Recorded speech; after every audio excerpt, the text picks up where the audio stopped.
Most car lifts are an afterthought. Atlas Elite Lifts designs architecturally refined car lift systems for luxury homes, high-end condominiums, premium dealerships, and commercial spaces. No bulky industrial equipment, no compromise on design, just seamless integration and precision engineering that is so beautiful, it's Batcave ready. You truly have to see an Atlas to believe it. Visit www.atlaselitelifts.com today. I believe in God, and I will tell you, if you believe in God or if you just believe in the universe, some form, external energy, yes, right? And back to the vehicle.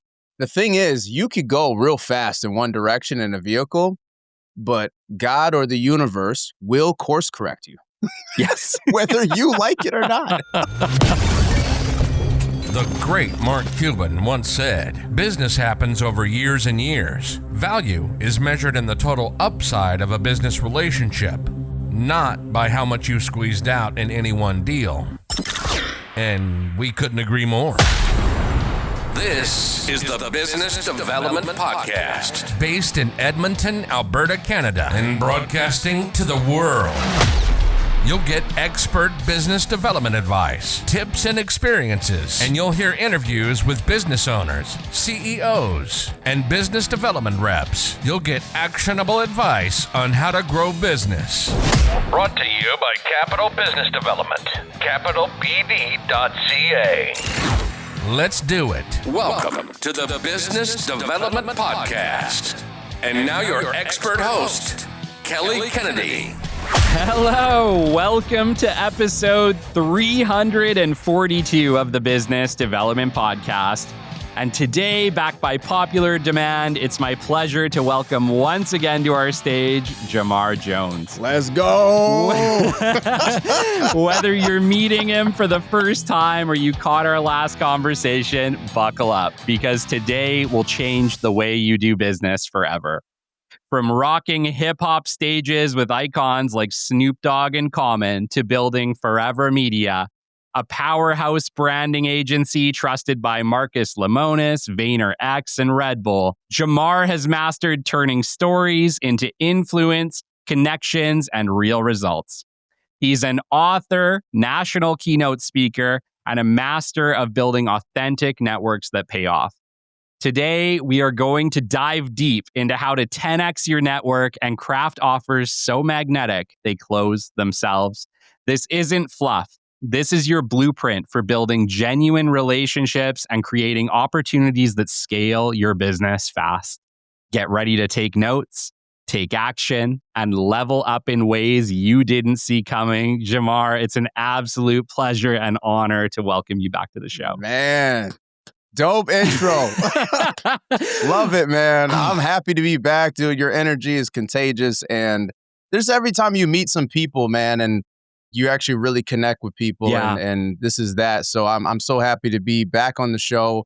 Hopefully we can give people a lot of value again and really help them grow their brand and their business. I have to say, you are like one of my favorite people. I absolutely love talking to you. You're Appreciate absolutely that. right. Like, it's funny because you're a podcaster and you've interviewed a ton of people, and you're absolutely right. There's just certain people who are just like, I really like that person. Yeah. And I left every conversation I had with you feeling that way. And so, man, you're welcome back here anytime, any place, anywhere. If we can hang out, I'm down. I'm really excited about this show today. I told you all week, I've been looking forward to this all week. I think you provide so much value. I think your podcast is incredible. The work you do is incredible, and you provide value everywhere you go. So we can't have a bad episode, dude. No. No. We gonna get into it, man, and really help out some people today. That's what it's all about, man. Giving people a ton of value. Yeah. And helping out some people. Yeah. You know, when we initially met, it was funny because the first time we were supposed to do a show together, we got on here and I was like, dude, I didn't know you had a book. We can't do this right now. So, yeah. So we had a great introduction, but then I went and I ordered your book. I read it and we did the proper interview. So the last interview we did was episode 222, Change Your Circle, Change Your Life, The Personal Branding Blueprint with Jamar Jones. It is an incredible show. If you were just coming to this one and this is the first one you were hearing with Jamar, you got to go back, listen to that one, then come back to this one. We had an incredible conversation. We really dove deep into your book, your journey, your story, which is incredible. And I do want to touch on it again briefly here, just for the people who maybe are finding you for the first time. They don't want to go back, which they should. But, we get those people. Your story... Yeah, your story impacted me big. You have like one of the most touching, incredible, heartwarming stories that I've read in a very, very long time. And it's so memorable and it's so heartwarming and it hurts. It hurts. It hurts. Just get the book. Listen, people, get the book. Change Your Circle, Change Your Life by Jamar Jones. It will move you.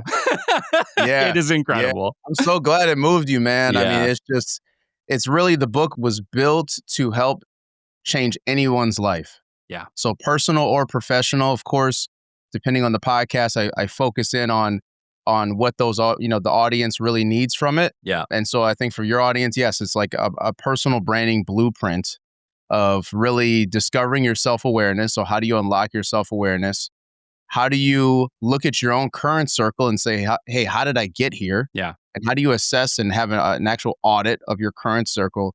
And then how do you get into new ones? How do you get into new circles, new relationships to unlock more opportunity?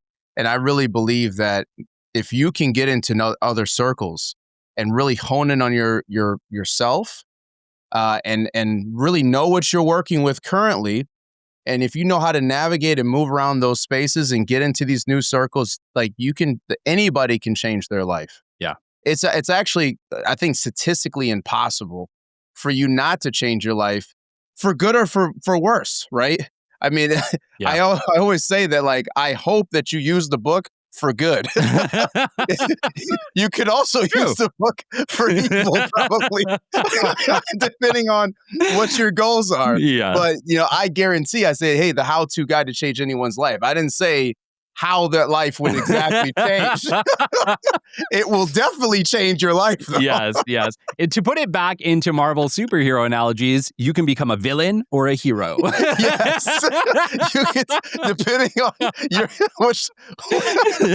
which pill you swallow, right? That's right. Yeah. I mean, it's but if you're using it for good, which I think most of your audience is probably going to use it for good.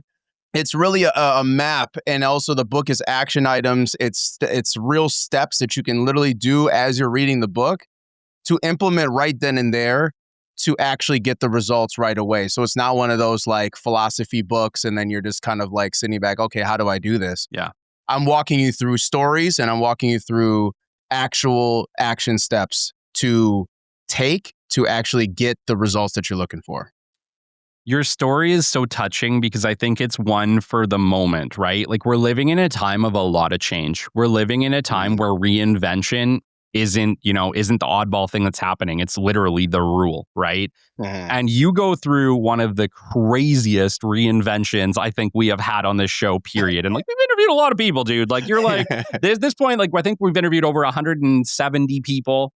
And I think your reinvention stands out way above all the others. Like, it's just so incredible. You were performing on stages with Snoop Dogg, like you were doing crazy stuff. And then you tore your vocal cords. Yeah. Yeah, it was, I always get choked up a little bit every time I talk about it because, music is my first passion. Just the whole process, developing the music, writing it, recording it, performing it, hearing the impact with the audience. And so that was everything I poured my whole life into for about 11 years was music. And, I had jobs and stuff in between, but that was the goal. That was the mission. Yeah. And I was going I was doing about 100 shows a year, traveling around, opening up for T.I., Snoop Dogg, Keisha Cole, Common, Bone Thugs and Harmony, Yellow Wolf. I mean, all different types of artists, right? And I actually was on my own tour. I did all the promotions, bookings. I did everything myself. And that's kind of, we'll get into that, conversation later, but that's how I really realized that, man, I know how to do this. Yeah. Right. From a personal brand, which an artist is a personal brand. But I was doing all the stuff. I was doing that. I didn't have no agent telling me what to do. And how to do it and actually implementing it, I was doing that. Yeah. And I built the team around with the DJ, the MC, the street team, everybody, right, to help promote that. And unfortunately, I tore my vocal cords performing at the University of Minnesota. And I was just going too hard, man. I wasn't taking care of your number one instrument as a singer performer. And so, it was a huge, roadblock that I hit, and I had to figure out how to reinvent myself after that. Of course, it wasn't easy. I was depressed for 2.5 years, trying to navigate and figure out what I wanted to do next. And then I kind of stumbled into entrepreneurship, even though as a musician, you are an entrepreneur. It is, yeah. You really are. Yeah. I didn't call myself that, but I've been in this entrepreneurship game for a long time, since I was probably 14, 15 years old. But actually having the LLC and, thinking of myself as a business, it's been a decade. It's been a decade of doing it. And that reinvention is critical to where you want to go and how you position yourself and how people view you. And that's how you're going to get the opportunities, because how people perceive you and your brand is how they're going to talk about you in rooms that you're not in. Yeah. I just see so many people right now who are going through the AI revolution, right? Like, heck, man, like we talked, let's call it 8 months ago for the first time, 9 months ago for the first time. And even the change from then to now is absolutely incredible. It's crazy. And I see people that are really, really scared, Jamar, right? Mm-hmm. Like they're afraid that their job is going to be gone, and they have no idea who they are without that job. We tie so much of our identity to either our companies, if we own companies, or to the jobs we do in the world and the people we help, that the moment that gets flipped on its head, like you said, we end up broken. We end up broken and depressed, right? And I wanted to just ask you a little bit and hopefully support some of the people who might be going through that transition right now. You mentioned that you went through depression. I can totally see that. What was it like to rebuild yourself basically outside of the dream, outside of the person you'd built yourself to be? Yeah. Well, it was terrible in the beginning. I'm going to be honest. It was terrible. A lot of nights and just lost. Like when you tie yourself to something like that, especially if people are have an occupation, they tie themselves to their work. I learned the hard way that you can't do that. You need to tie yourself to a mission. What is your purpose? And then you have other things that support you and your purpose. So as I was going through the self-discovery, I asked myself, I'm like, what was the ultimate goal with music? Like what I want to do. And then I'm like, man, I want to have an impact while I'm on this earth. Okay, let's analyze and discover what impact means. And then I started to unpack that for myself. Okay, well, what do I want to do? Who do I want to reach? What kind of impact do I want to make? And then I came down to the conclusion that I can get the same result that I could get with music in different avenues. And that's the thing. So when you're working at an occupation, you're working at your job and it becomes your identity, it's still not fulfilling enough because you don't have a mission or purpose. But if you have a purpose behind it, now you can go anywhere, right?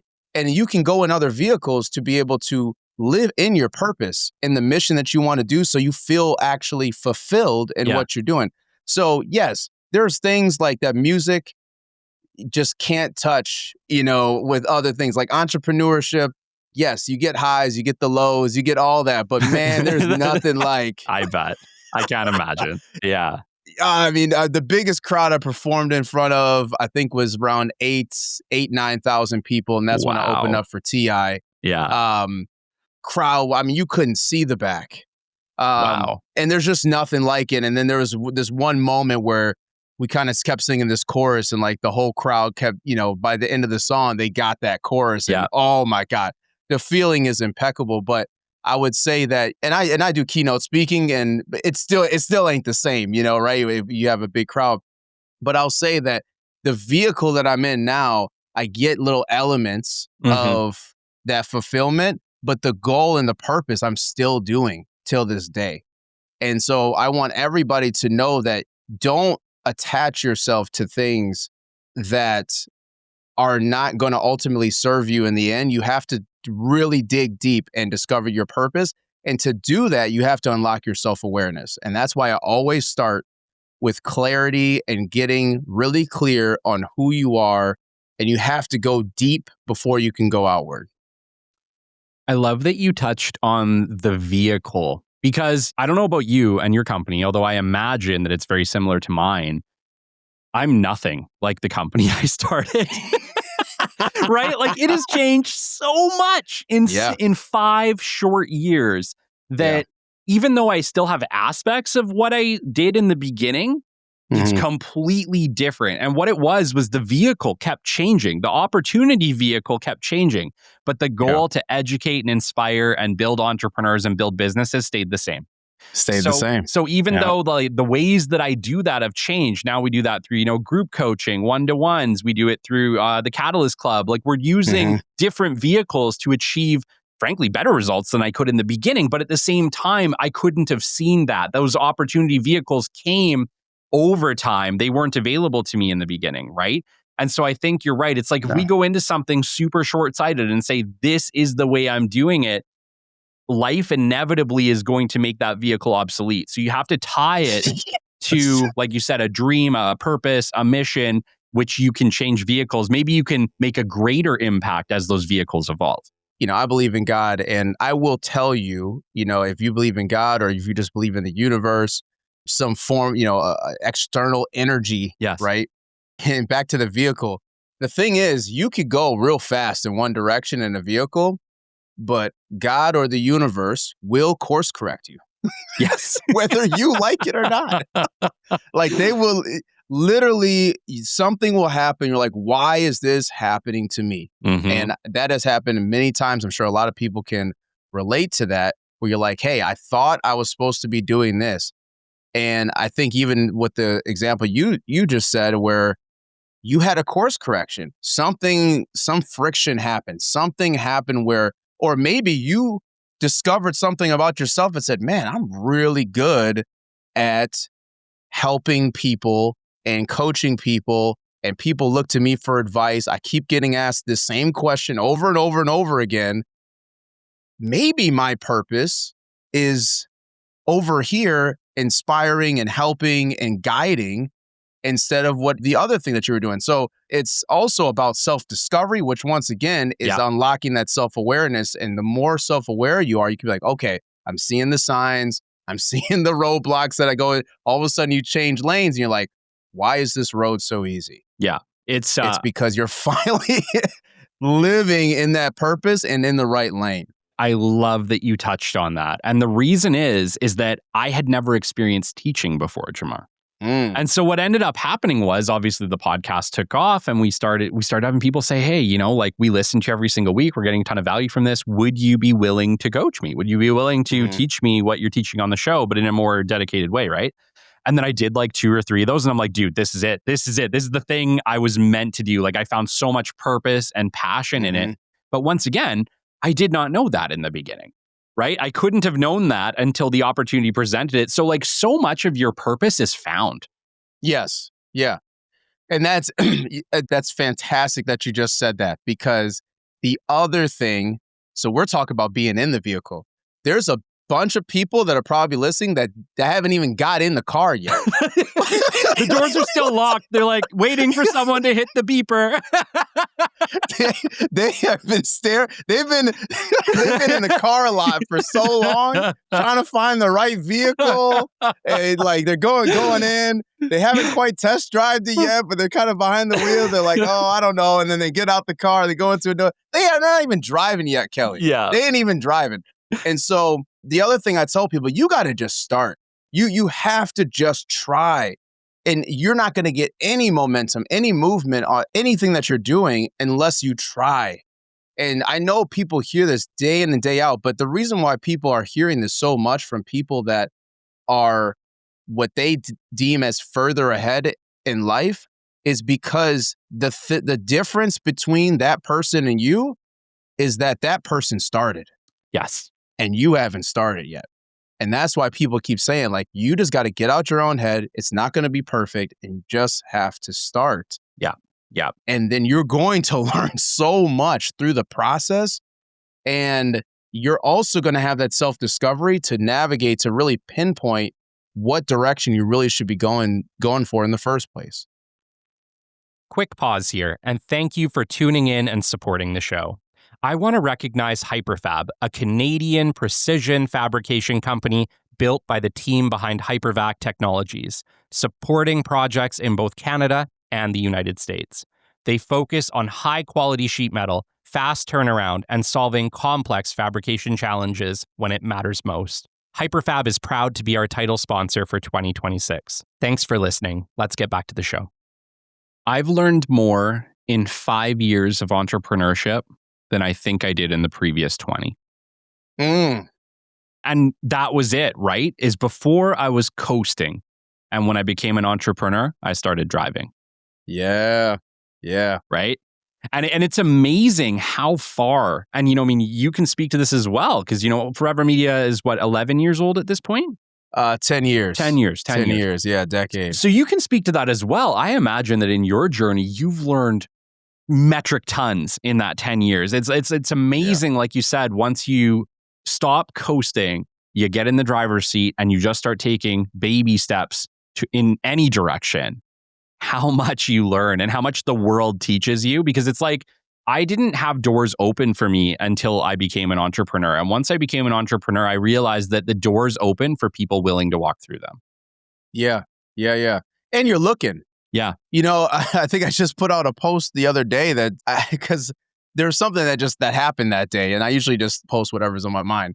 And, I'm looking for opportunities every single day. Yeah. And other people are waiting for opportunities. There's a very big difference between the two.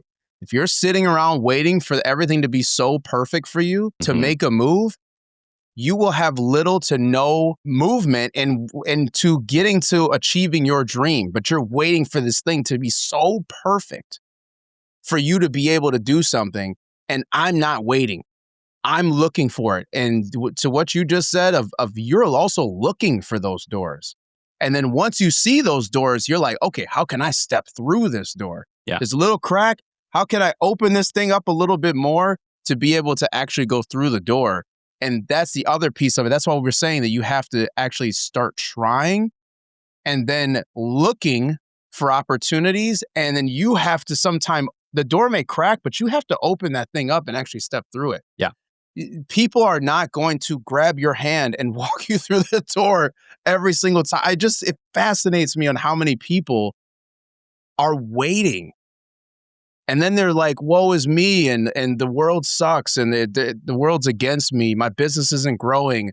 Oh, I'm not getting any leads. I'm like, okay, well, how often are you reaching out? Oh, I talk to maybe like 4 people a month. Oh, okay. So you're not even looking. Yes. You're just waiting for people to send you a message blindly and be like, hey, I'm interested.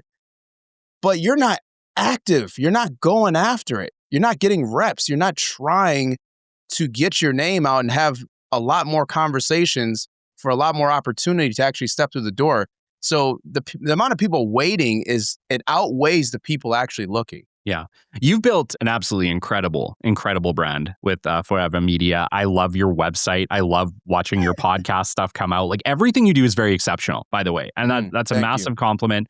I wish. You as well, man. Shoot. I mean, dude, your comms and just a lot of what you do, also even on the social media side, I mean, I've been taking notes, man. I even told my business manager, I'm like, yo, this is a guy named Kelly Kennedy that you gotta like, if you see things that he's doing, like that we could be doing. Like, well, that's good because apparently we're referring to each other, so that's a good thing. I'm like, oh, you get a certain email or you see like a post. I'm like, look how he's tagging everybody. I'm like, okay, I like that because he's changing his circle constantly, but he's also getting visibility on that, which is fantastic. And it's just been trial by fire, man. Like I don't have that big marketing background. It's been learned. Yeah. Like I didn't know shit until I started the BDP. And then it was like, okay, what's working? What doesn't work? Okay, LinkedIn's changing the rules all the time. Like how many people can I tag or what can I do here? Right? Like it's a hustle all the time always absolutely is. Right? But I've learned a lot on that way, but I see kind of the stuff you've done. I see the way that you've built your company and you've done an exceptional job. And my thought here is I want to maybe insight some of our listeners. Can you walk us through the brand building that you had to go through for Foureva Media to get it to a point where someone like VaynerX is like interested? Yeah. There's a lot to that. And I always call it monetizable brand positioning. And this is something that we're really trying to focus in on and coin. But to get brands like that interested in building your brand, I mean, it does take a little bit of time, but it's how you're positioning yourself. And so sometimes your data and metrics, you may not have that to really back up. Like, for instance, if somebody has 1 million followers, so you just see that metric right there on their page, you immediately already put them on a pedestal of, oh man, I got to talk to them. You might not even know if they could do what they say they could do. You know, you might not even know if they even have a real business. Just in transparency, I've been blessed enough to connect and have a lot of influencers in my circle. And there are some that they have massive followings, but their businesses, it ain't cracking as what they put out. Love that. So it's there's ways on how you have to position yourself to attract those type of brands and influencers or people of influence to your business to be able to do things with you. And it's about how you're setting yourself up. So one is like, you have to look at, what is your story? How can you articulate your story in the most simplistic way to another individual? And also, if somebody comes in contact with you in any shape, way, or capacity, what are they seeing for the first time? Right? That's really important to me. So if I meet somebody at a networking event, like you just said, the website. So if I meet somebody at a networking event and I give them my email and I give them my card or contact information, what's the first thing they're going to look at? They're going to look at your social media page. They're going to look at your website. Yeah. Or maybe if that stuff ain't cracking for you, you need to put your own thing together and say, hey, I'm going to send you a media sheet about me, a deck that's about me. You need to control your own narrative. And if you don't have the data or the numbers and things to back it up, you better do a good job of telling the story of why you matter, why your business matters. Why should they be interested in you when you want to actually book a meeting with that person? Why should they want to book that meeting? You have to give people reasons. And I'm a visual guy. That's why our website looks the way it does, is because I'm very visual, but I like to show people things. So if you don't necessarily have all the data, the numbers, or the sales, or the track record quite yet in your business, you need to do a good job of telling the story and the transformation or the things that you have done in your life. And I'm talking about your entire life. And we do this thing where anybody we work with, we always go through an audit of their entire life. We don't just look at what you did in the past 3 months. Yeah. We're adding things as a totality. And then those numbers and those data and that stats looks a lot better. And when you represent it that way, than it does for the past couple months that you're thinking about. And it's all about how you position that. And if that person sees that and it says, yo, I didn't know you worked with that many clients. Oh, I didn't know you did that many podcast appearances. Oh, these are the top 3 guests that you had. Oh my God, that's incredible. Yeah. Oh, I didn't know you spoke on that many stages. Oh, these are the top 3 biggest brands you've worked with. Oh, that's incredible. Or here's the top 3 testimonials of all time that you've worked with. Here they are.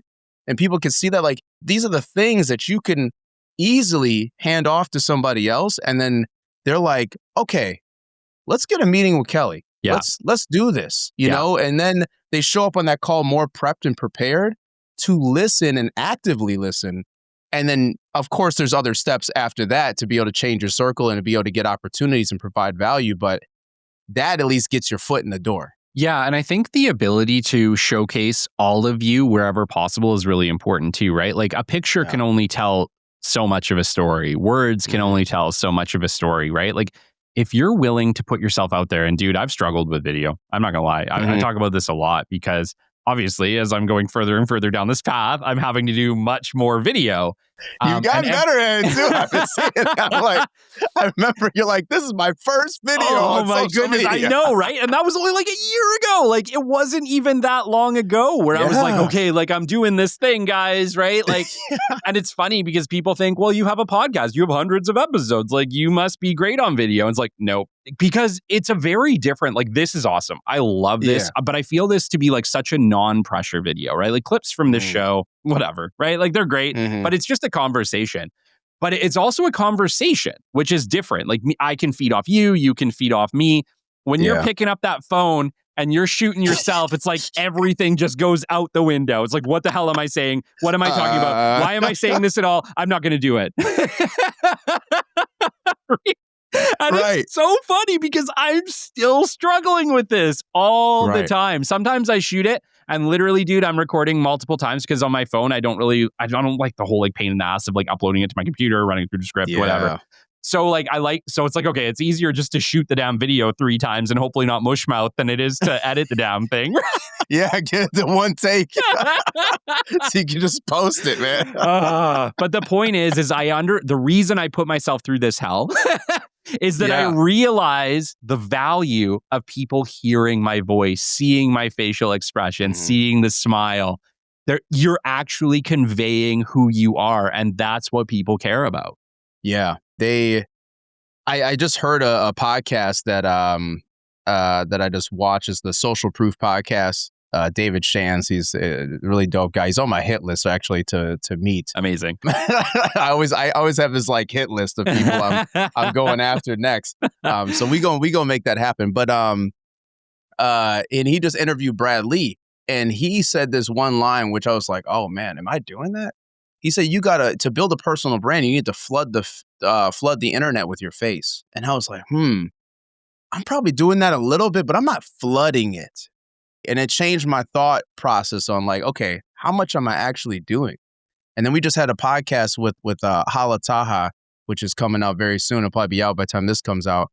And she's like, she's built up her podcast crazy. Yeah. I mean, crazy big guests. And she said, I'm like, how did you get these guests? You know, like just these monster guests.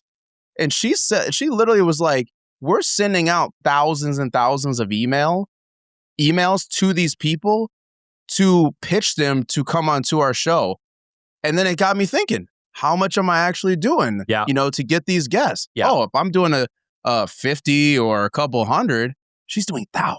It's just all about that. Like, it's just activating that muscle of like, how much do you actually need to make things happen for you? Yeah. And I think that's the other thing is like with your personal brand, if you're just struggling to do a couple things here and there where you're like, I post one time a week and, like I'd send out one email every 6 months and like, you're not really letting people know what you got going on. So you don't have a personal brand. Yeah. You don't have something where people are at least getting updated and looking at like, hey, what has Kelly got going on? But the more you flood the internet with your information, because we're all busy, you think that your one post is going out to your whole audience. It's not. Yeah. It's going out to like 1% That's right. of your audience. That's right. So you need to post a lot more and just have that. I understand that you got to build that up gradually, and not everybody can be doing, thousands of pieces of content every single month. That's really hard to do. But most people are not even doing like a couple, so it just helps you see that discrepancy in what at the highest level, what people are doing. And then you're worried about your 1 to 3 posts. Yeah. I love that you said this because I've had people tell me, well, with social content, Kelly, less is more. And I'm like, no. With social content, more is more. No, more. As much as you could humanly put out there, that is what I advocate for. And I get it. You're absolutely right. Like, not all of us can do that. But you would be surprised, like, how much content you can create. I challenge anybody out there to record a 10 or 15-minute video and create yourself 10 or 15-minute and a half long clips, right? Like, it's not as hard if you understand that there's tools available to help you. Yeah, yeah. Tons of tools out there, Opus Clips. There's tons of AI tools out there. that can take a whole video and be able to give you the clips, puts the captions on there. Yep. Does all the fancy things. All you got to do is just download it and then upload it onto the platforms. And then there's platforms for schedulers and all that kind of stuff too. So I think the excuses, you don't really have too many real excuses that are practical. Like nowadays, it's just about intentionality. Yeah. Like, are you doing it or not?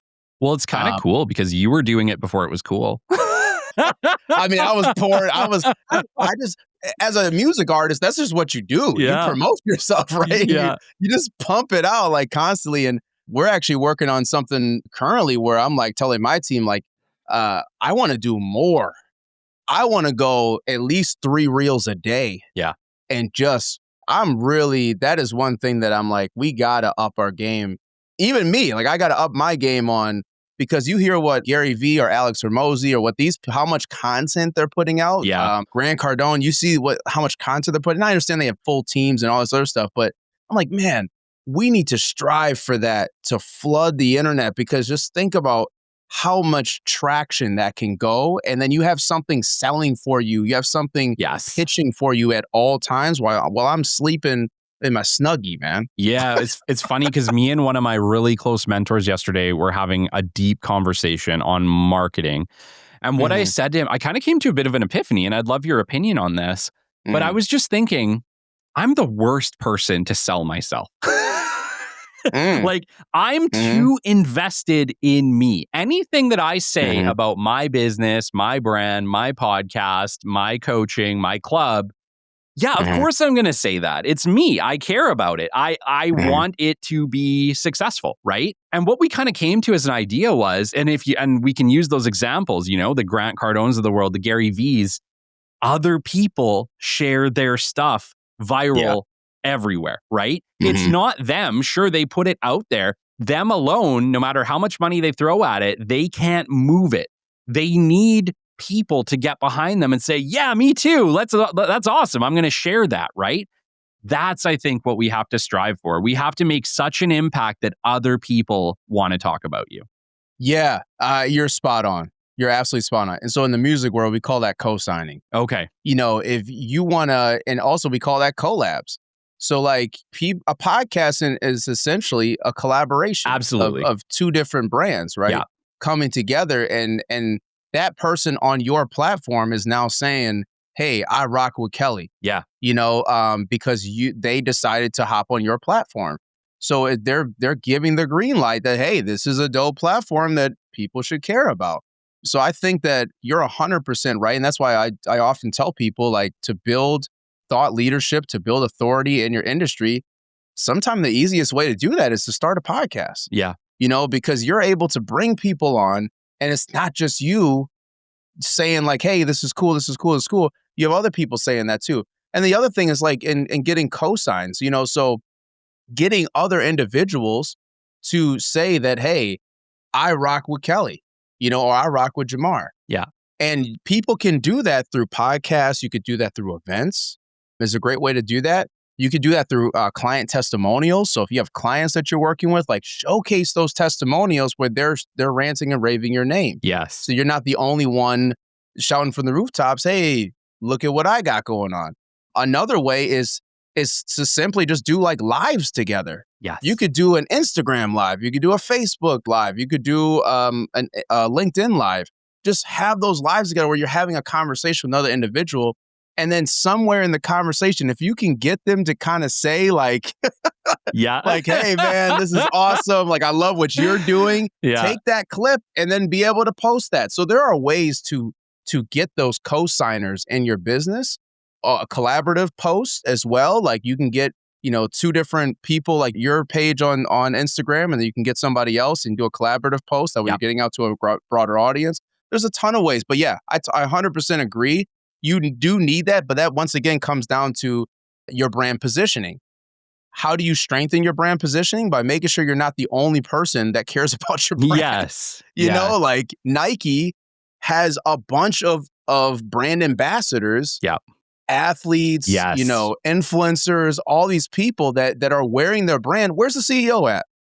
Yeah. Where are they Can at? you even name him? I don't think so, even right? know who the active CEO is of Nike. Like, I literally have no clue. Yeah. But they have a bunch of spokespeople that are out there and shouting the brand from the rooftops.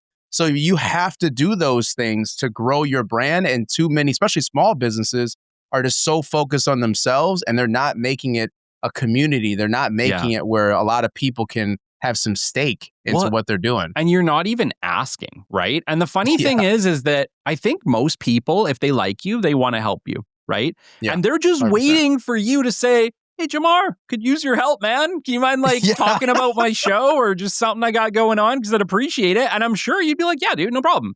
But you're not going to do that if I don't go out of my way to say, dude, I could really use your help. Yeah. Yeah, 100%. So one of my good friends, and he's actually coming out to our event next month, David Meltzer. Oh, cool. So he has this whole philosophy around like just ask for help. Yeah. And it's shocking around. I just actually want to talk about that really quick, because so many people are going around this earth struggling and trying to get their business off the ground or trying to get into the right circles. And they're just trying to do it solo. They're just doing it by themselves. And it's almost like they love the misery of being alone and doing it by themselves. And they just don't want to ask for help. And maybe that comes from their childhood. Maybe it comes from something deep within. Maybe it's a pride thing. Maybe it's an ego thing. But you'd be amazed if you could just put that aside and just ask people for help and just tell people honestly, like, where you're at. Oftentimes, like, when you launch like a new offer or a new service or a new business, just be honest with people and say, hey, look, I just started this business. I'm just getting this off the ground. This is what I do. This is what I can promise you. Yeah. I'm looking for my first couple clients. Hit me up. I'll give you an offer you can't refuse. And just be honest and be authentic about it, instead of trying to like put this thing on a pedestal and have all this stuff like perfect. And then you're wondering why people aren't buying. You got to be willing to just ask for help. And so I do believe in that philosophy as well, of being open enough to ask for help, but especially for ambassadors or people that are champions of your brand and who you are and just like you as a person. Those people are the first in line, to want to help in some capacity. Yeah. Yeah. No, it's us. We're in our own way. We're the ones that are refusing to ask for help, right? And dude, it was like a pretty big epiphany the other day where I'm like, you know what, dude, I'm gonna ask everybody. Like, I feel like I'm just like, hey, do you mind just talking about me a little bit? Because I'd really appreciate it, right? Like, it's not that much to ask from people, but people are not going to just do it. I think maybe it feels awkward for them if you don't put out the ask, right? Like, no one wants to just be like, oh, I'm just going to talk about Jamar today. Like, even though you didn't ask for it, like, most people aren't going to do that. But if you were to reach out to me and say, Cal, like, I could use some help, be like, no problem. Yeah. Right, absolutely love to. Like, it's that. The missing piece is the ask. And I wanted to maybe take that, because you talked really briefly about the offer itself. I think a lot of people are really struggling to close new business these days. And I think a lot of it comes down to, like we're talking about, brand advocacy is absolutely important, but like having an offer that makes sense is also very important. Can you just maybe like take us into what makes a good product or service offer? Yeah, 100%. I talk to entrepreneurs every single day, especially just with a lot of small businesses and service-based businesses that are struggling with this. So, because there's one or two things. So one thing is like, either you're not getting enough traffic in your business as a small business owner, or you're getting traffic, you're just not your close rate is like abysmal. It's just not great. And that usually comes down to the offer. And then there's some sales and, closing techniques and things of that nature of making sure that you're not squandering your sale basically on the call. But the offer itself, and we literally just did this with somebody where they had a new offer. I know everybody's heard of like keep it simple, stupid, KISS. Yep. So it's so funny. Like, I feel like with offers, people lose sight of what they're offering. So this is where you start first with an offer. First, what transformation are you giving somebody? What are you and don't think about the features, the benefits, the bells and whistles. What transformation is happening? And then everything from your offer needs to stem from the transformation. People write it in reverse. They think about the benefits, the features. Oh, they're getting this, they're getting that, they're doing this. And they list out all this crap that no one really cares about. And I always give this analogy, like if you're going to the doctor's office and you got a headache and you go to the doctor's and you're like, man, I've been having this headache for a while. It's not going away. I don't know what's going on. And then the doctor, they do a couple just basic checks. And then they say, okay, what we're going to do first, we're going to start you off with this and this and this medication, right? You don't go in and say, okay, where did that medication get made at? What kind of bottle does it come in? What color is it? Listen, it's not coming in a white bottle, so I don't want it. I don't want that. I don't want it. I don't like the yellow writing. I don't like the yellow writing. No one has asked this information. No. But they prescribe you, and they don't even show it to you. No, they don't. You got to go and go get the prescription. You don't know how big the pill is. You don't even know how you're really going to be taking it, how often. Yeah. I mean, well, the doctor may mention how often you're taking it. You know nothing. You know literally nothing. But what you do is you say yes, you go get the prescription, and you go take it, right? Yeah. Because it's solving a problem. The transformation you want is I don't want to have my headache anymore. Yeah. And so you're going to do whatever it takes to not have that headache anymore. And especially if the doctor, as an expert, is prescribing and informing you like, hey, take this. Yeah. See how you're feeling in about a month or in a couple weeks. And then we'll reassess after that. It's just, this is the way I break it down. So simple, where now look back at your offer. Are you selling the transformation? Or are you selling the label, the size and the colors and where it came from and all this other stuff? No one cares. They're not buying that. They're buying the transformation. So the goal is always to sell the transformation. Now, as you're now reverse engineering that to create an irresistible offer, you need to make it where they would feel stupid to say no to your offer. So now you've got the transformation of what they want, and you got to go deep on that too. So if you're selling something, you got to go really, really deep. And 9 times out of 10, it's probably going to be they either want more revenue or they want cost savings, or they want to save time. So those are typically the 3 pillars of some type of transformation that they're looking for. And then it kind of stems from there. Yeah. But those are typically the 3 things that they're ultimately looking for. So if somebody wants to get in shape and they're sick of, okay, well, maybe they're just sick of feeling how they're feeling and they're sick of, so you have to like list out all of the pain points that the person is feeling before the transformation. And so that's what should be on your sales page. That is what you should be talking about on your sales calls is what pain are you going through? And tell me about that pain. Yeah. Because think about it. This is the same thing the doctors do. Where is the headache? Yeah. Okay, where is it? How much is it hurting? In what area? How long have you had this for? You could take the same framework from that and apply it to your offer and then be able to go on the pain points and then say, hey, if I had something that could take that away or I've had something that could help with that, would you be interested? Oh, yeah. You just talked about pain for 10 minutes. Of course you would be. I think I know the title for your next book, Jamar. It should be, Let Me Prescribe You a Proposal. I like that. Prescribe you a proposal. Man, if I was a doctor, it would be I think you're already on point, solid. man. I have never heard the approach of a doctor. Dude, you coin that, you make that book. It's just so simple. I just try to dumb it down for people in the most simplistic way. Honest to God, it makes immediate sense when you tie it to a doctor. I'm serious. That is 100% yours. That is incredible. Use that because I have never heard it, but it makes so much sense when you tie it to the fact that you go to the doctor with a challenge. You're like, I'm sick. My leg hurts. I've been puking, whatever. I need help. And they're just like, okay, let's see what your symptoms are. Okay, you got a sore throat. Great. We're going to give you some, whatever, antibiotics. And you're just like, I don't even care what it is. Just give it to me. Right? Just give it to me. Just like, you're not even asking questions. That's right. And it's like, yo, give it to me. Okay. But now we need to break this down. So what we've talked Yeah. about ultimately is that we need to understand everything about the challenge. Yes. And it sounds to me like it can't be you guessing. You have to somehow identify with the person who needs the product what their problems are. Yes. And this is the spot that a lot of people just miss.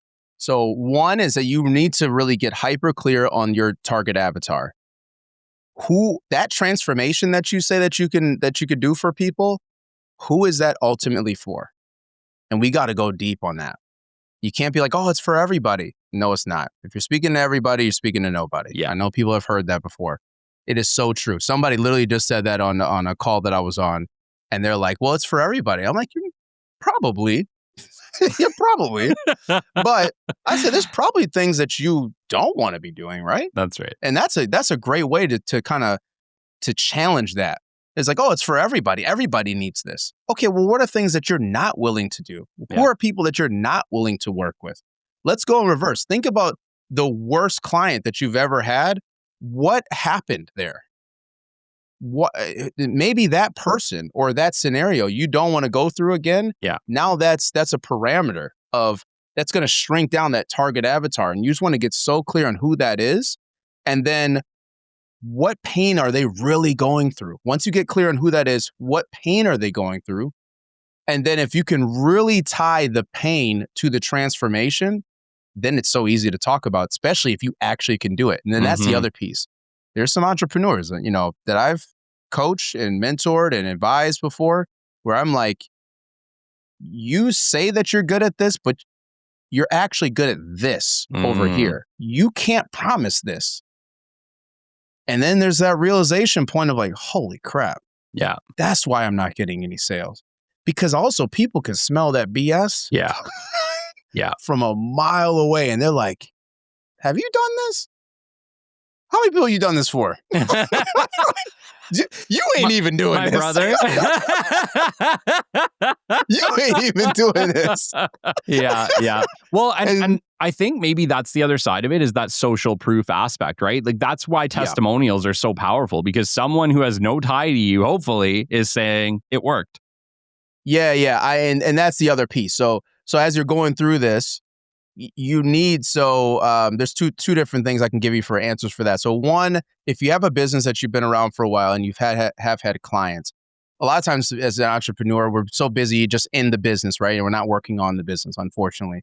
And so there's a thing where we're just delivering, and then we're not capturing. Yeah. So we need to capture those testimonials, get that social proof. And also I advise everybody to really start looking at, in marketing world, we call that KPIs. So you need to look at in the transformation, what are the things that are happening that are data points that I can always look for every single time that I work with somebody. And then you're looking for those things and say, oh, got one. Okay, that happened for you. That happened for you. Yeah. And so for instance, like if it's, back to the losing weight, it's like, okay, you lost X amount of pounds. That's a metric, right? I'm able to get this much more time back. That could be a metric. I'm able to, I'm now off of X amount of medication. Obviously, you can't promise that, but you can say like, hey, we've had X amount of people now get off of this amount of medication through our thing, by becoming leaner, healthier, and more fit as a result of that. So you start to just get these points. And then you want to capture this in either written or video. I prefer both, actually. Yeah. Written and video. And then you, as a service-based business, you want to have a section on your website that is plastered with all your case studies. So that way it's so easy before you even get on a call with somebody, you can show and say, hey, here's some of the people we work with. I look forward to talking with you next Monday.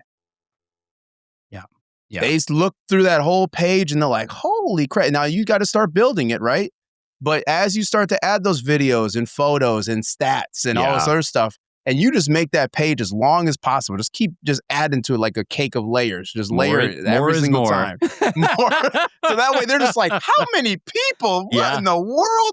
How many organizations? How many things have they done? Yeah. And then by the time they get on that call, they're already in a pre-sold frame of mind. Yeah. Because they know now it works what you're doing, but Yeah. now will it work for me? Yes. And that's where you have to explore it, because maybe it won't. Maybe it won't. It's very true. And that's where the call will come in once you have the offer. Yeah. And I know we're talking more about the offer, but that's where the call will come in, where you want to ask your kind of preset questions to make sure that it's actually a good fit. Yeah. You obviously want the new business, but you don't want bad business. Yeah. You know.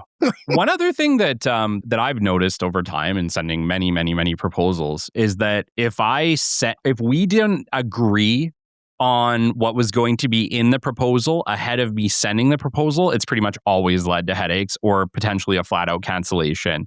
I feel like that's the other side of it, is that if you agree, you should, in my opinion, you should agree to the terms of the proposal, the cost, whatever T's and C's are going to be in there, whatever additional expenses are going to be in there, in that conversation ahead of sending the paper contract and make sure that they match. Because whenever I've had a conversation and said, yeah, I'll send something over, but we didn't go over it, it's always led to roadblocks. It's man, you nailed it on the head. It is never. So I tell people and the people that I'm talking with on a daily basis, I'm like, you should never have an email or a proposal sell for you. Ever. Yeah. Ever. So what we do is like, if it's a company, so we used to work with a lot of bigger organizations doing gigantic marketing campaigns and plans and social media and podcasts and all this other stuff. What we did is that I would send an outline email. So first, when we have the conversation, I'm telling them the price, or the investment. I'm telling them, like, this is what you all get. We are getting an agreement, a verbal handshake that, hey, we want to move forward. Give me the proposal. Now, here's the thing. I don't send the proposal right away. I send an outline of what we just talked about in the email. And I say, hey, is everything that's listed here, is this like, I get one more written agreement. I see. That this is what we agreed on. Yeah. So I'm only sending a proposal if we're talking payment. Yeah, if like, we're talking close. they're just gonna accept because you've already gone over it 2 or 3 times. Yes. So that way, that outline that I send, I love if they the need outline. to send that to anybody else in the organization, or hey, I need to talk to my procurement, I need to talk to the CEO, I need to talk to whoever, the CFO. Okay, take that outline email, and then also that email also has case studies, social proof, all that stuff there. So that way, if anybody new that hasn't directly talked with you, that is looked, so that way they could literally just point to, yep, this is what we're getting. Here's the investment. Here's people they work with, blah, blah, blah. Because it's a time waste. If you're going to send proposals all day, like, takes forever to do those. Even if you have templates and stuff, it still just takes time to do that. Yeah. Okay, so you're getting the social proof. You're asking for the reviews. One of the questions that I always have is, what's the right time to ask for the review, Jamar? Is it after the service has been completed? Is it midway through your time working with a client? In your experience, at what point are you asking, hey, would you be willing to give me a 3-minute video, or would you be willing to complete a LinkedIn review for me, or whatever? At what point are you asking for that? Yeah. So for a new client, we're asking for it right when they get the first win within. So we always look for like low hanging fruit to be able to, like, if you sign on a new client, so if you have a new coaching client, you're trying to have a quick win for them. Yeah. So that way they're like, oh shoot, I didn't realize that. Or, oh my God, I just did this change and I just landed $10,000 in my business. I totally didn't realize that it could be this fast. Yeah. So you're looking for a quick win. So one, and then this is more, we're getting to more of like client delivery. But if you have a new client, you want to look for a quick win for them, because you want to make sure that they're bought in, and the transformation is not going to take a year. Gotcha. No one wants to wait a year for that transformation to hit, right? No. That's why people fall off from doing a lot of things. I always look for the first time that they have that win.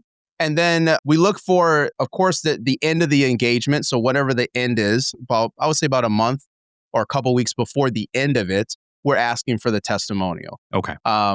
But so we're getting almost 2 testimonials from them. Yeah. But then if there's a major win that happens, we're immediately capturing that. Okay. We're not waiting for that. Yeah. That's, like if they are like, dude, I just got $1 million, from, Let's talk about that. from a lead or something like that. Yeah, we got to talk about that real quick.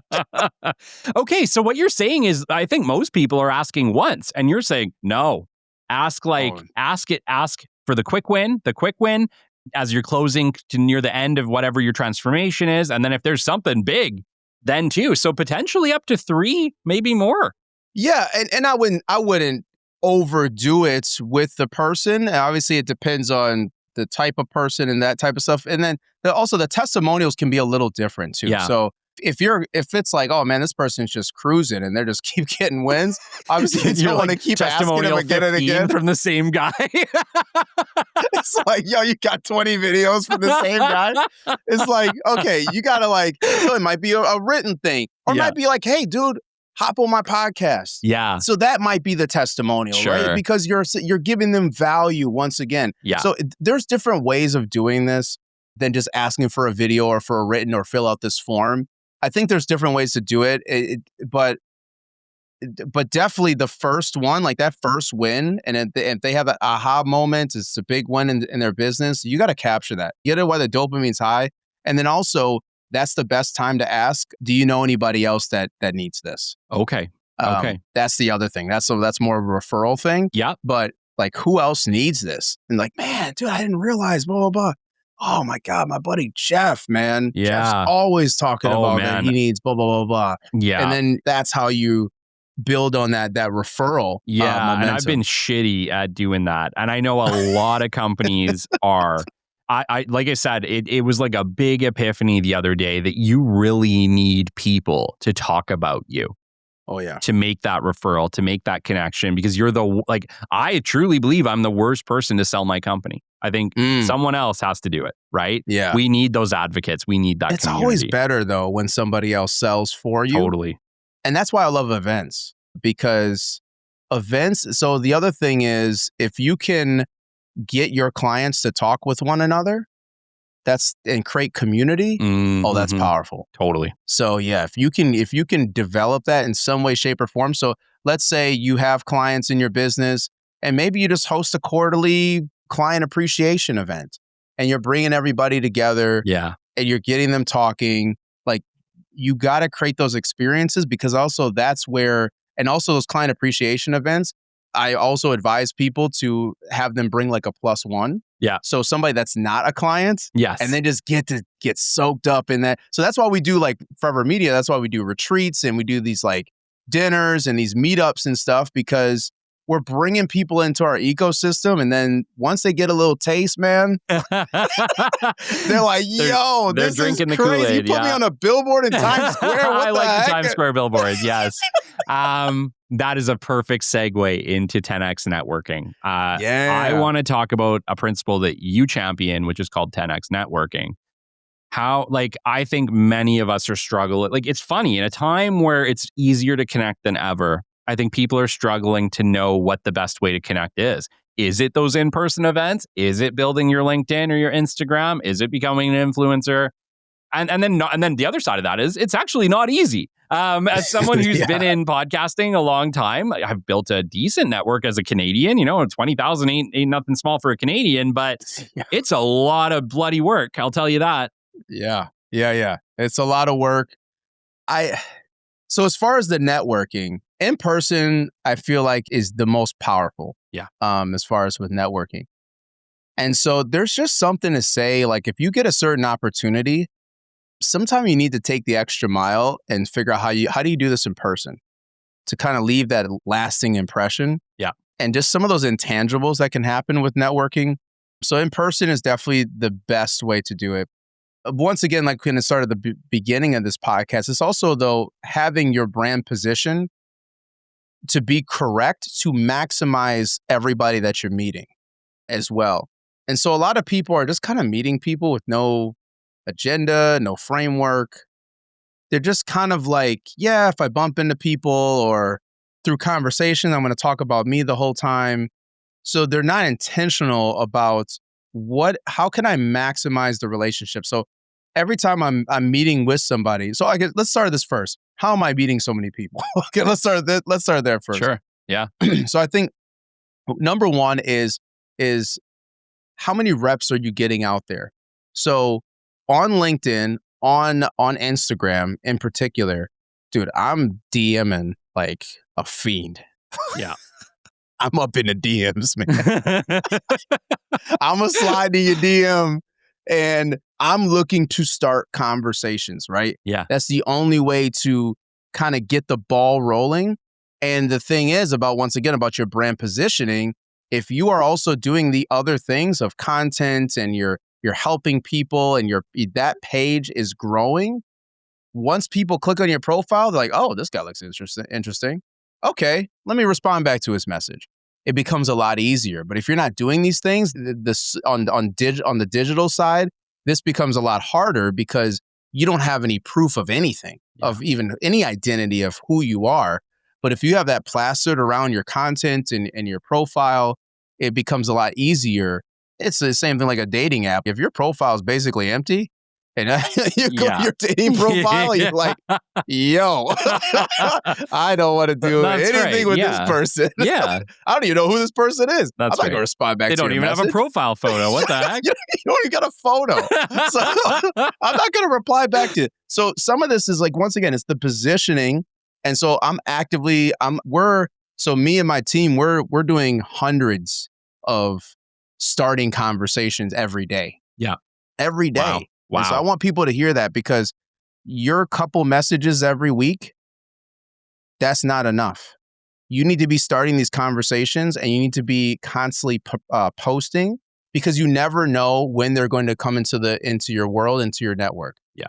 Number two, once we are in these conversations, we're looking how to provide value as fast as possible. So we're not trying to get them to buy our thing or we just want to give them some piece of value. So one thing is like, if we figure out that they have this type of job title, and maybe they're trying to get in front of more people, or they want more people to know about a cause or mission that they're about, we immediately are trying to either send them an intro to somebody else. We're trying to send them our podcast episode that aligns with what they're talking about, or a video. If people want more speaking gigs, I have a whole masterclass on that. So I'm like, hey, here's a free masterclass. Check it out. Like literally no money, no nothing. Yeah. You can just learn like, how do you get gigs right now? Okay. And then so you're giving value to that person. And then eventually they're going to ask you, well, what do you do? Yes. And that's your cue then to then you're good. Yeah. They've asked for it, and they're going to be willing to actually receive it. Yes. Yes. Love So you give value first. That person's like, it's almost like, think about if you're just love bombing somebody, right? You're just like, hey, you're just giving flowers, you're doing this, you're doing that. It's like, holy crap. Okay, what do you want? Like, who are you? Okay. Or you're like, oh my God, you're giving me so many gifts, you're giving me so many things. Okay, what can I do for you? Sure. You got to be able to give value first. So all these influential people that you see me meeting, one, it's follow-up. So I'm constantly following up with people and trying to provide value. And then number two, I am trying to figure out how in their world, what's going to be beneficial to them. Yeah. So that way they see me as an asset and not a liability. Yeah. Yeah. And that was actually going to be my next question to you, was how do you make sure you're meeting the right people? Because we can get flooded with the wrong people if we're not being careful. Part of it is I do believe in having a good gut intuition about things. You got to trust your gut too. Yeah. Like, so I don't just take meetings with anybody, but this one lady, she just joined our community. We got this group called 6 Figure Circle. So anybody that's trying to make 6 figures, our entrepreneurs trying to make 6 figures in their business, they can join that. But so she's from Australia. And for some reason, she shot me a message and we started talking on there. And I was like, and she's like, should I just join this program or should I talk with you first? And I said, something's just telling me like just to talk to you. Yeah. Like I didn't have to, but just my gut, something told me to hop on the phone. Right. So I think it's just that ability to trust your gut first. Number two, make sure that you have your target avatar listed. So that way, hey, these are the people I'm trying to get in front of. A lot of times, if you don't have that target, the reason why you ask that question is because they don't have a target. Yeah.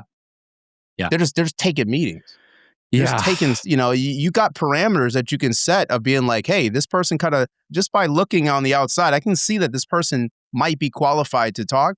Or if they're an influencer or, a CEO or something, of a company that you're trying to get in front of, the conversation is a little bit different. They might not be your target avatar, but they're like, hey, if I get in with this person's circle. Yeah, they have a good circle. Yeah, they got a good circle, but so I want to provide value so that way they're like, yo, met Jamar. Yeah. A lot of cool things. Like he helped with this and that. Yeah. Didn't even ask him anything. Dude, you want to come out to this event? Oh, really? You're inviting me out to something? Yeah, how much is it? You're like, no, just come through, man. Just come through. Yeah. Oh, I'm in the circle. Yes. Yes. Oh goodness, man. I'm and I have little kids. So for me, it's like, I would love to do more like in-person events. I think I struggle a little bit to leave right now, but I think in time that'll change. But yeah, like I've done the opposite thing. I'm trying to build more connection. I'm trying to do it through community, through LinkedIn, through, my community that we're building, Catalyst Club. But yeah, like I'm finding ways to do it. But yes, I actually agree with you, like where possible. But you're busy. I'm busy. Trying to find even like 30 minutes to an hour to even grab a lunch half the time is hard, right? Like I know your schedule. I know my schedule. They're packed, right? They're packed. Even fitting 30 minutes to an hour for something in person these days is feeling pretty challenging. It's tough. I guess it all comes down to the positioning, though. I honestly believe that because so I just had lunch, or not lunch, but it was we went to this black-owned. She sells juice. Black-owned businesses. She sells juices. Okay. Like fresh, cold pressed juices, and like it was incredible. But I met with a lady of a large nonprofit out here in Richmond, Virginia, and I got introduced from a past client. Now she went and scoped out my whole social and everything that was going on. So she was like, by the time my assistant was trying to make the meeting, right, for an in-person, because I'm like, I'm right in Richmond now. Yeah. So I'm like, let's connect. She was like really pushes, like, okay, next week, let's just do next week. Like, but anytime you're available, just let me know. But so once again, is how we position the brand. Because here's the thing. If you had a meeting right now with, let's say, Gary Vee. Sure. Yeah, you'll make the You're going to clear your calendar, man. Yes, there are certain meetings you're going to figure out a way. Worth having, yes. Yes. Because he's positioned himself in a way where you see it as such value, right? Yeah. That's the challenge that I'm telling for the audience is that you need to position where you have so much value to give. Yeah. Where that meeting is now not a hindrance to you. It's something that you're going to get a lot of benefits from. You want to hear one of the best closes that I ever got? And I was dumbfounded and I just said, okay, you got me. I got invited to a coaching event and we were out for lunch and I was like, I don't know, man. Like I'm pretty busy. And he's like, dude, if it was Tony Robbins, you'd go. I was like, damn it. If it was Tony Robbins, I would go. Right? You win. And I went. I went to the event. So there you go. There are certain things people can say, man, that really get you. Yeah. And I'm not saying that. So in person just is the most powerful because I feel like through human connection, there's just something, those intangibles that just happen in person. Like I'm sure if we were in person, dude, our meeting would probably go by half a day. Yeah. Because we're just cracking up the whole time and just sharing stories and business insights and all types of stuff. But the thing is that though through community and through virtual events and through online, like just content, you can connect and build relationships online. It's just that you have to position your brand correctly and then in those conversations provide value as much as possible to where they're going to like, hey, how can I help you? How can I help you? And that's the best way to grow your business. And that's how we get a lot of our new clients is like, we're providing them value up front. Yeah. We're not trying to tell you like, yo, your transformation ain't going to happen in 12 months. Mhm. Like, how about I give you something right now? How about I put your face on a billboard right now? Yeah. Oh, shoot. For what? Like, how much is it? Oh, no. We got an extra spot, man. We're just going to put your face on there. What are you talking about? Yeah. What are you talking about, dude? Who are you? Yeah. Yes. It's so funny that you say that because, I've had the pleasure of being able to help a few people launch podcasts just who've been guests on this show. Yeah. We're like, Kelly, how do you do this? I'm sure it's the same for you. For sure. And one of them that I kind of helped and gave some advice, he literally reached out to me yesterday and he goes, dude, you've been so helpful. I'm trialing like a new service. I think it's going to be super valuable. I'll do it for you for free. Just be my test case. And I was like, oh my God, this service was worth thousands of dollars. And he's just like, absolutely. Like, you've been so helpful. I just want to give back. Wow. So that just, that completely just like validates what you've been saying the whole time. Yes, man. And it feels so good too when you lead with that.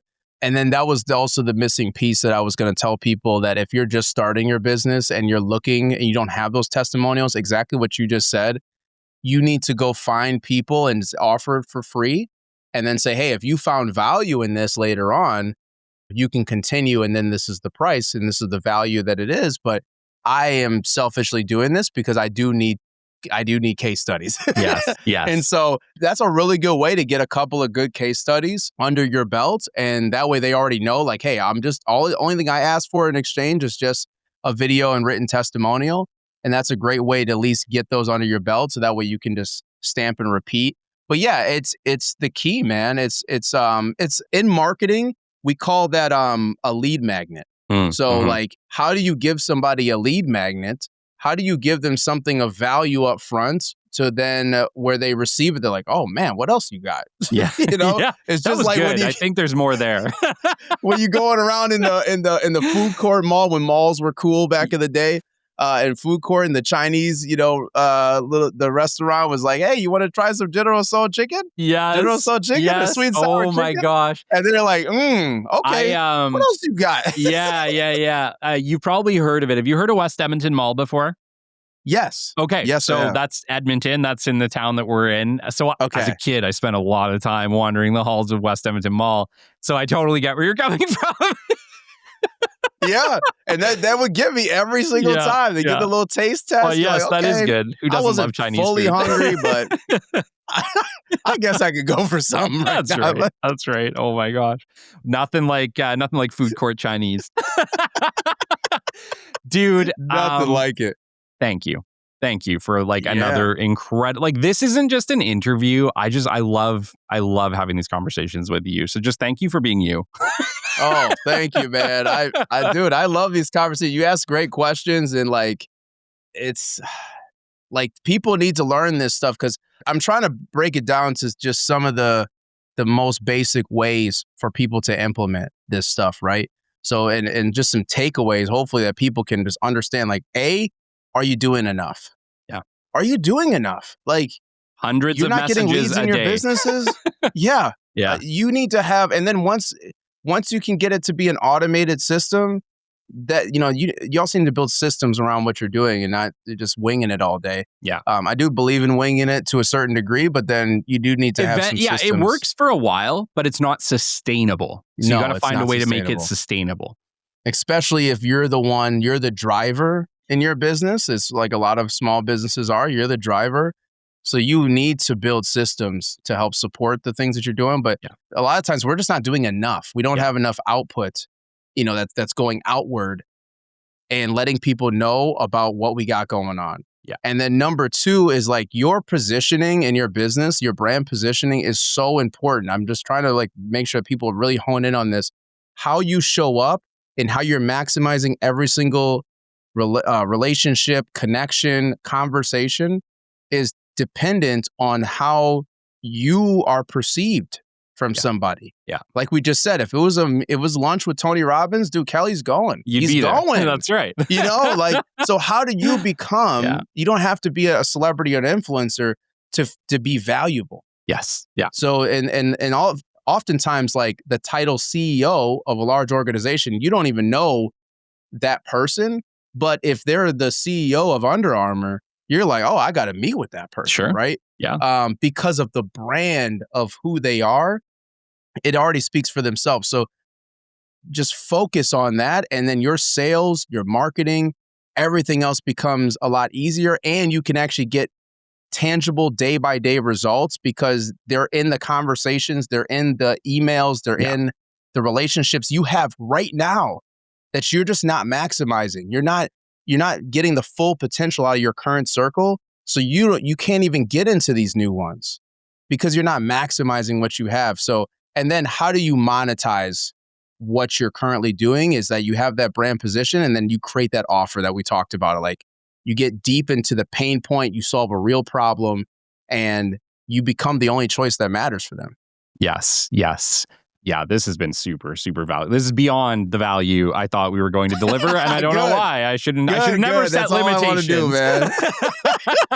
Please, though, because I know for a fact that people listening, they see how smart you are with regards to this marketing. And look, we can't all do it ourselves. That's just the simple truth. Take us into Foureva Media. Take us into six-figure circle. Yeah, for sure. So if you have a business, service-based business, and you're trying to grow your business and finally get to six figures, we do have an amazing community where I do hot seat style coaching, and we get you to six figures. That's no BS. We talk about branding, sales, marketing, and systems. That's what you need to be focused on to get you to six figures. And then selfishly, I have that program put in there because I want to work with you one-on-one. Yeah. So we have that there. So once you hit six figures and plus, then we can work one-on-one and help you grow your brand and your business and get you connected. And we've worked with over 2,500 entrepreneurs throughout the 10 years of business, accumulated already 4.5 million in client revenue and over 300 plus speaking gigs that we've done for our clients, podcast appearances, all types of stuff, and just help so many people navigate where they're at in their business. And then we have amazing retreats and experiences that you can attend to get connected, change your circle to ultimately change your life. So definitely get connected. FourevaMedia.com. That's FOUREVA media.com. And we have tons of freebies on there. So you can just go explore. Yes. And obviously, we will be tagging your website in all of our posts. It'll be super, super easy to find. I'll be tagging Jamar as well. So you can follow him on LinkedIn, on Instagram. Also, the one thing we didn't really talk about was, well, two things. We talked about it briefly. You have an incredible book, Change Your Circle, Change Your Life. Get it. If you enjoyed this, you'll like it. It'll change your life.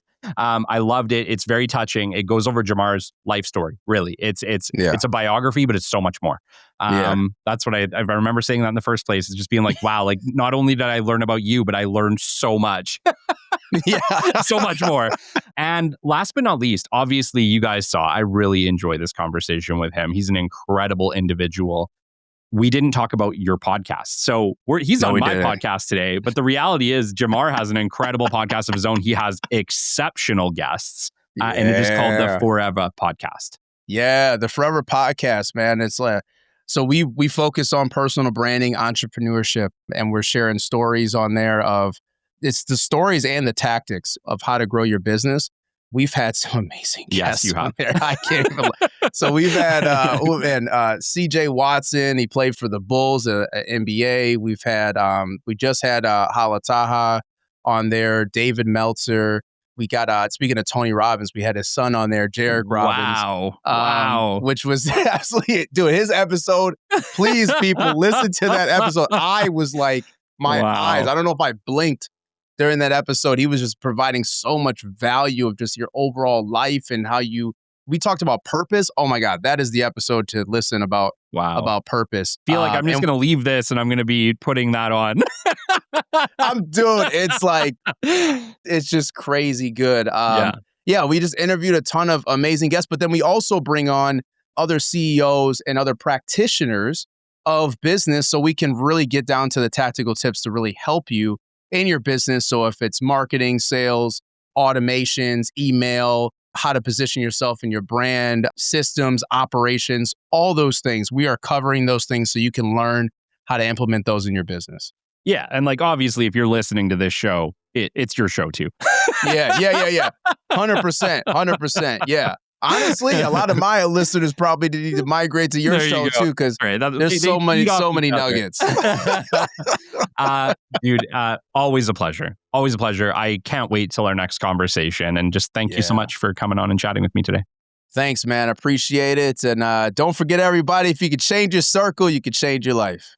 Until next time, you've been listening to the Business Development Podcast, and we will catch you on the flip side. This has been the Business Development Podcast with Kelly Kennedy.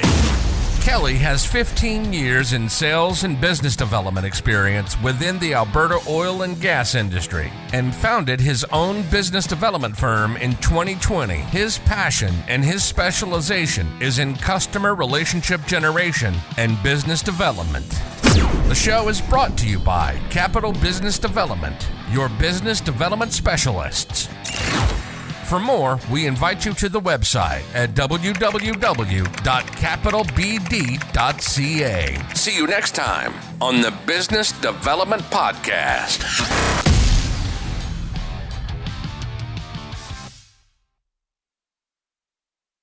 For industries like mining, forestry, construction, and energy, downtime is not just frustrating, it's expensive.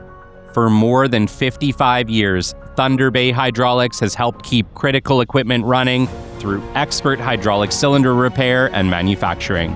With in-house engineering, precision machining, and decades of real-world experience, they solve complex hydraulic challenges that most shops simply cannot handle. Their mission is simple: a relentless pursuit of zero downtime. Learn more at www.thunderbayhydraulics.com.